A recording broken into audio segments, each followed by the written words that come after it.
दोस्तों ये बात है उत्तरी कनाडा की, जब आसमान से बर्फ की बारिश हो रही थी। लोग अपने घरों से कम निकल रहे थे।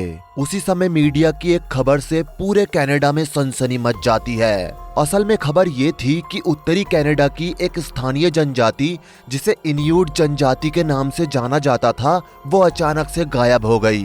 जी हाँ, इस खबर के फैलते ही कनाडा की पुलिस भी खोजबीन में जुट गई। काफी खोजबीन के बाद भी कोई सुराग नहीं मिला। इसके अलावा मशहूर ट्रैपर और हंटर जो लेबेले ने भी इसकी जांच पड़ताल की, लेकिन उन्हें भी कुछ नहीं मिला। असल में दोस्तों ये बात है सन 1930 की, जब कनाडा में चारों तरफ से भारी बर्फबारी हो रही थी। लोग भारी भारी कपड़े पहनकर घरों से निकलते थे। उसी समय जो लेबेले अपनी एडवेंचर ट्रिप के लिए उत्तरी कनाडा की तरफ आगे बढ़ रहे थे। उसी रास्ते पर एक झील पड़ती है जिसे अंगीकुनी झील के नाम से जाना जाता है। इस झील को पार करते ही एक बस्ती थी जिसमें इन्यूट जनजाति के लोग रहते थे। जो ने इस जनजाति के लोगों के बारे में सुन रखा था। जो को झील पार करते करते शाम हो चुकी थी, इसलिए उन्होंने सोचा कि अब इस इन्यूट बस्ती में ही कहीं रुकना ठीक होगा, फिर कल सुबह होते ही आगे की तरफ निकल जाऊंगा। इसी सोच के साथ जो आगे बढ़े और उन्होंने देखा कि आगे कुछ घर बने हुए हैं। उन्होंने एक घर के बाहर खड़े होकर आवाज लगाई, लेकिन अंदर से कोई जवाब नहीं आया। उन्हें लगा कि शायद सभी लोग सो रहे होंगे, इसलिए उन्होंने जाकर दूसरे घर के बाहर आवाज लगाई। वहाँ से भी कोई जवाब नहीं आया। जो ने बिना देरी करते हुए उस घर के अंदर कदम बढ़ाए। जो के अंदर जाते ही उन्होंने देखा कि घर के अंदर कोई नहीं है। हालांकि उन्हें लगा कि शायद आगे रसोई में कोई हो। जब वो रसोई में गए तो उन्होंने देखा कि चूल्हे पर खाने का एक बर्तन चढ़ा हुआ है और चूल्हा बिल्कुल हल्की आंच में जल रहा है और उससे धुआं भी उठ रहा है। जब उन्होंने बर्तन के ऊपर से ढक्कन हटाकर देखा तो बर्तन के अंदर का खाना पूरी तरह से जल चुका था।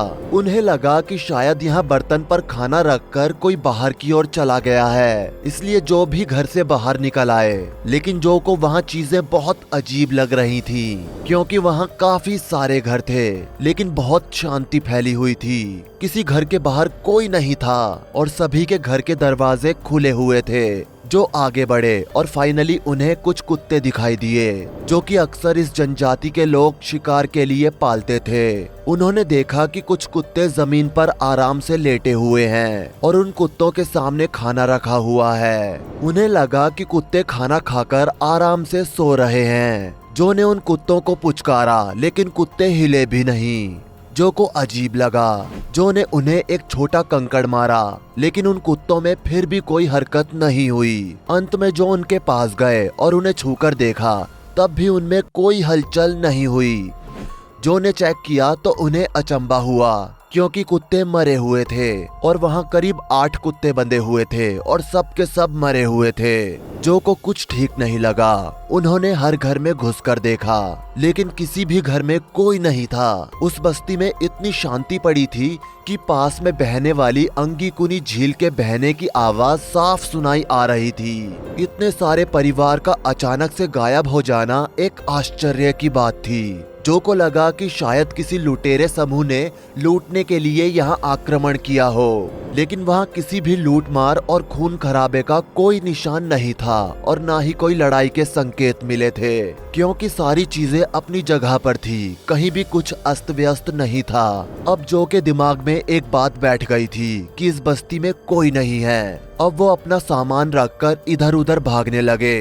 कुछ दूर जाकर उन्होंने देखा कि एक बड़ा गड्ढा खुदा हुआ है। वो गड्ढा एक कब्र जैसा मालूम हो रहा था। जो को कुछ समझ नहीं आया। फिर कुछ आगे जाने पर उन्हें फिर एक गड्ढा दिखा। जो के दिमाग में तरह तरह के ख्याल आ रहे थे और उन्हें समझ नहीं आ रहा था कि आखिर यहाँ हुआ क्या है। तभी जो वहाँ बैठे और उन्होंने अपना दिमाग दौड़ाया। अचानक से उनके दिमाग में आया कि हो सकता है कि ये जनजाति यहाँ से कहीं चली गई हो। लेकिन फिर उनके दिमाग में ये भी आया कि अगर ये जनजाति कहीं चली जाती तो अपना सारा सामान लेकर जाती और कुत्तों को भी साथ ले जाती। लेकिन सारा सामान वहीं पर था और साथ ही बर्फ में किसी भी तरह के कोई पैर के निशान नहीं थे। इससे ये पता लगा लगाया जा सकता था कि इन्यूट जनजाति के लोग कहीं गए नहीं हैं। काफी देर विचार करने के बाद जब जो को कुछ समझ नहीं आया तो जो वहां से निकले और सीधे वहां के निकटतम टेलीग्राफ कार्यालय में गए, जो वहां से कुछ ही दूरी पर था, और RCMP यानी रॉयल कैनेडियन माउंटेड पुलिस को इस घटना की सूचना दी ताकि आधिकारिक जांच शुरू की जा सके। और RCMP ने अंगीकुनी झील के पास जांच शुरू की। वहां RCMP को कुछ कुत्तों के जमे हुए अवशेष मिले। आगे बढ़ने पर उन्हें ना तो कोई पैर के निशान मिले और ना ही कोई खून या फिर हथियार मिला। RCMP जल्द ही इन्यूट बस्ती में पहुंच गई। वहां पर जिस कदर शांति फैली हुई थी उसे देखकर RCMP वाले भी सदमे में आ गए। उन्होंने आगे जाकर वही सब देखा कि भोजन अभी भी लंबे समय से चूल्हे पर जल रहा था और किश्तियां अभी भी समुद्र तट पर खड़ी थी। RCMP ने यह भी देखा कि वहां से लोग तो गायब थे, साथ ही जितनी भी कब्रें बनी हुई थी वो भी वहां से गायब थी। RCMP की जांच में ये अनुमान लगाया गया कि जो के इस जगह आने से करीब 8 सप्ताह पहले इन्यूट इस जगह से गायब थे। लेकिन RCMP को कभी पता नहीं चला कि इन्यूट जनजाति की पूरी आबादी ने ये जगह क्यों छोड़ दी। धीरे धीरे इस खबर को हर मीडिया चैनल पर दिखाया जाने लगा। उस जगह मीडिया की भीड़ लग गई। तभी अचानक ये खबर आई कि ऐसा पहली बार नहीं हुआ है। असल में इस घटना को एक कहानी से जोड़ा गया। आपको बता दें कि सन 1959 में प्रकाशित फ्रैंक एडवर्ड्स की पुस्तक स्ट्रेंजर देन साइंस में एक कहानी बताई गई है, जो कि सेम यही कहानी थी। उस समय आर्म्ड लॉरेंट और उनके 2 साथी इसी बस्ती की ओर जा रहे थे। तभी लॉरेंट ने देखा कि अंगीकुनी झील के ऊपर से एक चमकती हुई चीज जा रही है और आगे जाकर वो आकाश में कहीं गायब हो गई। थोड़ी देर बाद उन्होंने देखा कि वो चीज अपना आकार बदलकर एक उड़न तश्तरी की तरह बन गई है। इस चीज से ये साफ था कि वो कोई सामान्य चीज नहीं है और समय पड़ने पर अपना आकार बदल सकती है। The world's greatest UFO mysteries में भी इस चीज का विवरण मिलता है। इन्यूट लोगों की खनाबदोश जीवन शैली को देखते हुए RCMP ने गायब होने को मौसमी या स्थायी परित्याग के रूप में विभाजित किया। हालांकि उन्होंने ध्यान दिया कि वो अपने हथियार और भोजन पीछे छोड़ गए थे।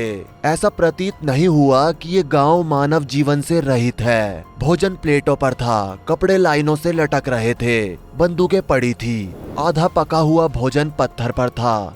वहाँ इंसानों के अलावा सब कुछ था। इस हादसे के बाद जो को एक बड़ा झटका लगा, जिसके चलते वो कुछ समय तक अंगीकुनी झील के समुद्र तट पर टूटी फूटी किश्तियों के पास रहे और इस रहस्यमयी पहेली को सुलझाने का प्रयास करते रहे, लेकिन वो इसमें असफल रहे। बहुत से लोग RCMP की आधिकारिक स्थिति पर विश्वास नहीं करते हैं, जिसने इस मुद्दे को कुछ दिलचस्प वैकल्पिक निष्कर्षों के लिए खुला छोड़ दिया है। जब पुलिस गांव में पहुंची तो उन्होंने तलाशी शुरू करने से पहले जो लेबेले द्वारा बताई गई बातों की पुष्टि की। हैरानी की बात यह है कि कोई मानव अवशेष नहीं मिला, लेकिन अधिकारियों को ग्रामीणों के कुत्तों के जमे हुए शव मिले। उन्हें गांव के बाहरी इलाके में और भी अधिक रहस्यमयी खोज मिली। पुलिस को बहुत सारी खुली और खाली कब्रें मिली। साथ ही ये हैरान करने वाला तथ्य भी मिला कि कब्रों के आसपास की जमीन को खोदना मुश्किल और लगभग असंभव था। RCMP अधिकारियों की रिपोर्ट के अनुसार उन्होंने पहली जांच के दौरान आसमान में अजीब रोशनी देखी। RCMP के अधिकारियों ने जब इस बात को कहा तो आसपास के लोगों ने इस चीज को बहुत रोचक तरीके से लिया। हालांकि कुछ लोग डर भी गए थे।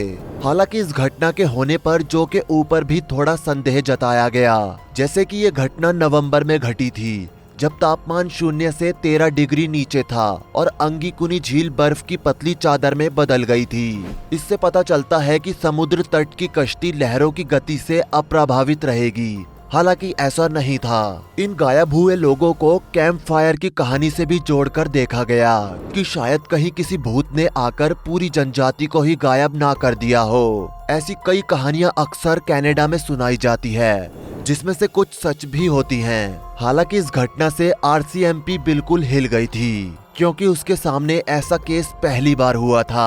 आरसीएमपी ने इस केस से जुड़े हर पहलू को बार बार चेक किया।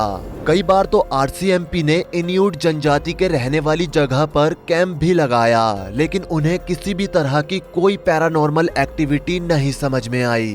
अंत में आरसीएमपी ने अपने केस नोट में लिखा कि उन्होंने कई जांच की, लेकिन जांच का कोई सबूत कभी नहीं मिला। ये अतीत की किसी भी अन्य घटना की तरह ही अशुभ है। आरसीएमपी ने अंत में अपने एक बयान में कहा था कि कुछ चीजें इंसानी दिमाग और इंसानी सोच से परे होती हैं, और ये घटना वास्तव में उसका सटीक उदाहरण है। वैसे दोस्तों, इतना सब कुछ जानने के बाद इस घटना को लेकर आपकी क्या राय है, नीचे कमेंट करके जरूर बताएं। वीडियो को लाइक करें, शेयर करें, और ऐसी ही और वीडियोस के लिए इस चैनल को सब्सक्राइब करके साथ में बेल नोटिफिकेशन को भी ऑल पर सेट कर लें। धन्यवाद।